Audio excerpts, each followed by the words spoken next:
ዝሆኖቹ ትከሻ ለትከሻ ተደጋግፈው ተንጎማለዋል።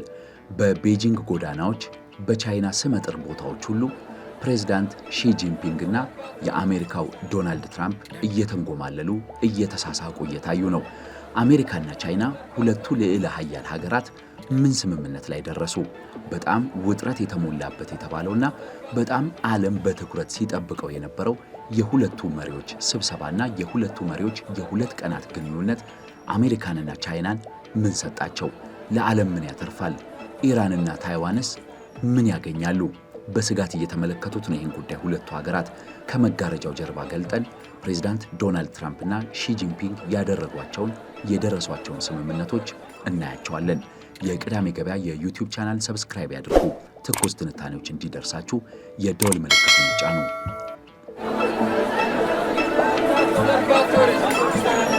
ቅዳሜ ገበያ።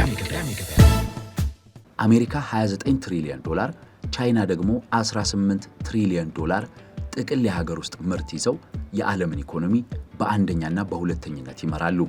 አሜሪካ የዓለም ኢኮኖሚ ሩቡን ይዛለች፣ 24 በመቶን። ቻይና ደግሞ ወደ 17 በመቶን ይዛለች። ሁለቱ ሀገራት በጋራ የዓለምን 40 በመቶ ምርት እያመረቱ ነው። እነዚህ ሀገራት ቢስማሙና በአንድ መስመር ቢፈሱ የዓለም ዕጣ ፈንታ በሙሉ በእጃቸው ስር መሆኑ ምንም ጥርጥር የለውም። ነገር ግን ሁለቱ ሀገራት የማይስማሙባቸው ጉዳዮች አሉ። አንዱ እኔ በልጥ የሚል ጉዳይ ላይ ነው ያለው። ስለዚህ አሜሪካና ቻይና እየተፎካከሩ የዓለም ልዕለ ኃያልነትን እየመሩ እየሄዱ ነው የሚገኘው። በኤአይ ኢንቨስትመንትና በአርቲፊሻል ኢንቴሊጀንስ ወጪያቸው አሜሪካ ቀዳሚ ስትሆን ቻይና ሁለተኛ ናት። ይህ ማለት ደግሞ የቀጣዩ ዘመን ልዕለ ኃያልነት የ40 የ50 ዓመታት ወይም የክፍለ ዘመኑ የልዕለ ኃያልነት ጉዞ በሁለቱ የሚወሰንና በሁለቱ የሚመራ ነው። የአንደኝነት ጉዳይ ሊሆን ይችላል ከ30 ከ40 ዓመታት በኋላ የሚያነጋግረን። አሜሪካና ቻይና ግን ዓለምን ተቆጣጥረው መሄዳቸው የሚቀር አይደለም። ዶናልድ ትራምፕ ከቻይና ጋር ለሚያደርጉት ግንኙነት ሰፊ የልዑካን ቡድን ይዘው ወደ ቻይና ሄደዋል። በዚህ የልዑካን ቡድናቸው ውስጥ የቢዝነስ ሰዎች በብዛት ተካተውበታል። ከ17 በላይ የዓለምን ኢኮኖሚ የሚዘውሩ የአሜሪካን ኢኮኖሚ የተቆጣጠሩ ኩባንያዎች ከዶናልድ ትራምፕ ጋር ቤጂንግ ተገኝተው ነበረ። የመጀመሪያው የዶናልድ ትራምፕ የቤጂንግ ጉብኝት ዓላማና ዋና ግባቸው ከቻይና ጋር ያላቸውን የንግድ ሚዛን ማስተካከል ነው። ዶናልድ ትራምፕ እኛ የምንገዛትን ያህል ቻይና አትገዛንም፣ ስለዚህ ምንም አትጠቅመንም፣ ታሪፍ እንጥልባታለን፣ እናስገድዳታለን ብለው እርምጃዎችን ጀምረዋል።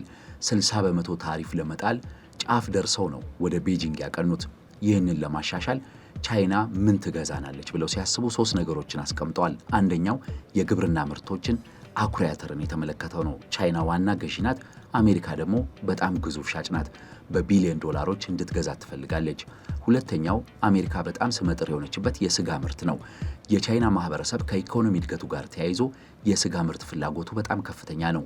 እናም አሜሪካ ስጋን ለቻይና መሸጥ ትፈልጋለች። ሶስተኛው በ100 ሚሊዮን ዶላሮች ወይም በቢሊዮኖች የሚቆጠረው ደግሞ የቦይንግ አውሮፕላኖች ሽያጭ ነው። ቢያንስ እነዚህን 3ቱን ምርቶች በመግዛት ቻይና እውነትም የአሜሪካ ወዳጅ መሆኗን ማሳየት አለባት ብለው ዶናልድ ትራምፕ ወስነዋል። ይህ የመደራደሪያ አንዱ ነጥባቸው ነው። ካልሆነ ግን ታሪፍ እጥላለሁ ነው። ፕሬዚዳንት ሺ ጂንፒንግ በበኩላቸው የንግድ ጦርነቱ የሁለቱንም ሀገራት ኢኮኖሚ ይጎዳል በሚል ፍትሐዊ የንግድ ድርድር እንዲደረግና ውይይት እንዲደረግ ጥያቄያቸውን አንስተዋል። እናም ከዚህ ጋር በተያያዘ በጋራ ለመስራት ከመግባባት የደረሱ ይመስላል። ውጤቶቹ ግን በእርግጥ በግልጽ የወጡ አይደሉም። በሌላ በኩል ደግሞ ትልቁ የአሜሪካና የቻይና ትግል ያለው በሴሚኮንዳክተሮችና በአድቫንስድ ቺፕስ መካከል ነው። አድቫንስድ ቺፕስ የሚባሉትን ዘመናዊ ቺፕሶች በማምረት አሜሪካ የሚስተካከላት የለም፣ መሪ ናት። ለቻይና ግን አላቀርብላትም፣ የቻይናን ኢንዱስትሪ በዚህ አዳክመዋለሁ፣ ቻይና እኔን የማትገዛኝ ሌሎች ምርቶቼን የማትገዛኝ ከሆነ ብለው ዶናልድ ትራምፕ ወስነዋል። በሴሚኮንዳክተር ምርቶች ደግሞ ቻይና ብዙ የምርት ደረጃዎች ላይ የምትገኝ ናት። ነገር ግን ቻይና በዋናነት ሬር እርዝ የሚባሉትን ማዕድናት ከዓለም 70 በመቶ በመቆጣጠሯ እዛ ላይ ጫና በማድረግ የንግድ ሚዛናቸውን ለማስጠበቅ ሁለቱም ኃይል ባላቸው ቦታ ላይ ጫና ለማሳረፍ እየሞከሩ ነው። በዚህ ዙሪያ አንድ ማየት ያለብን በርካታ ቢሊዮነሮችና በርካታ ባለሀብቶች ለምን ከዶናልድ ትራምፕ ጋር አብረው ሄዱ የሚለውን ነው። ኤለን መስክ ለምሳሌ ሻንሃይ ቻይና ውስጥ ጊጋ ሻንሃይ የሚባል በጣም ግዙፍ የቴስላ ኩባንያ አለው።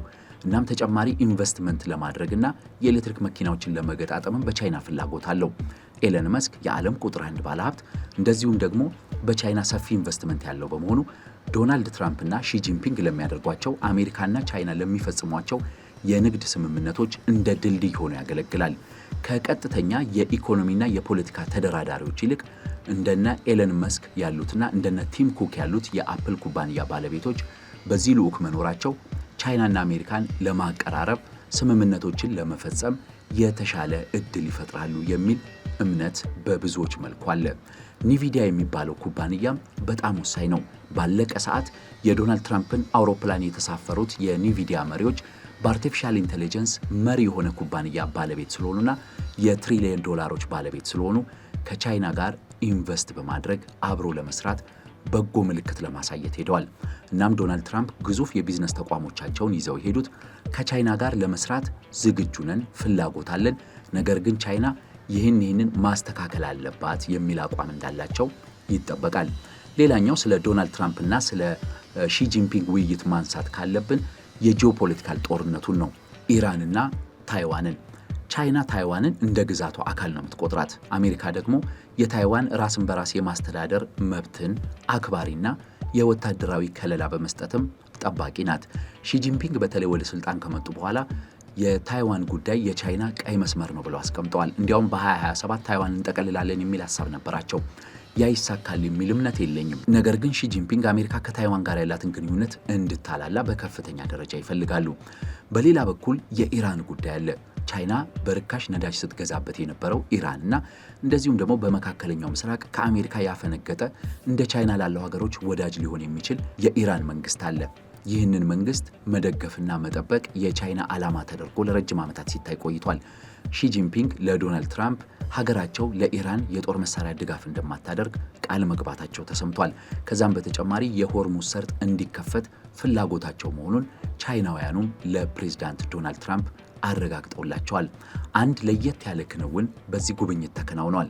ይህም ዶናልድ ትራምፕ በጣም ስመጥር የሆነው ዘ አርት ኦፍ ዘ ዲል የተባለውን መጽሐፋቸውን በወርቅ ልባጥ አድርገው ለሺ ጂንፒንግ መስጠታቸው ነው። ይህ አንድ ነገር ያመላክታል። ዶናልድ ትራምፕ ለቻይናዎቹ ማስተላለፍ የፈለጉት ነገር አለ። እኛ ተደራድረን በጋራ መስራት እንፈልጋለን፣ ካልሆነ ግን ጉልበታችንንና የንግድ እድሎቻችንን የበላይነታችንን እንጠቀማለን የሚል። ቻይና በበኩሏ ለዶናልድ ትራምፕ ያስተላለፋችው መልእክት አለ።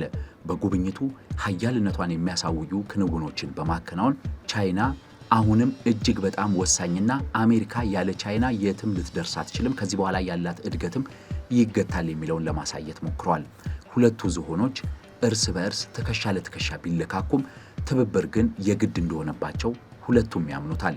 የኢራንና የታይዋን ጉዳይ ግን ምናልባትም በዚህ አጋጣሚ ፈተና ውስጥ እንዳይወድቅ ያሰጋል። ታይዋንም ኢራንም በጥፍራቸው ቆመው ነው የሺ ጂንፒንግንና የዶናልድ ትራምፕን ስብሰባዎች እየተከታተሉ የሚገኙት። ሺ ጂንፒንግ ለጥቅማቸው ሲሉ ታይዋንን ለማግኘት፣ ዶናልድ ትራምፕ ደግሞ ኢራንን ለመገርሰስ ሲሉና ኢራን ኒኩሌር እንዳትታጠቅ ለማድረግ ሲሉ አሜሪካ ታይዋንን፣ ቻይና ደግሞ ኢራንን አሳልፈው ሊሰጡ ይችላሉ ሁላ እየተባለ ነው። የእነዚህ ሀገሮች ጣፍንታም በሁለቱ መሪዎች ስብሰባ የተወሰነ ጉዳይ ነው። ዶናልድ ትራምፕ ጉብኝታቸውን እያገባደዱ እያጠናቀቁ ይገኛል። ተጨማሪ መረጃዎች ካሉ በተጨማሪ ቀን አነሳላችኋለሁ። እናንተስ የሁለቱ መሪዎች ግንኙነት ምን ላይ ነው ያለው? ስምምነቶቹስ ምንን ያመላክታል? የሁለቱ ሀያላን ልፊያ ለዓለም ጫናው ምንድን ነው የሚለውን ማንሳት ትችላላችሁ። አስተያየቶቻችሁን አጋሩን። የቅዳሜ ገበያ የዩቲዩብ ቻናልን ሰብስክራይብ አድርጉ። ትኩስ ትንታኔዎች እንዲደርሷችሁ የደወል ምልክቱን ይጫኑ። ቅዳሜ ገበያ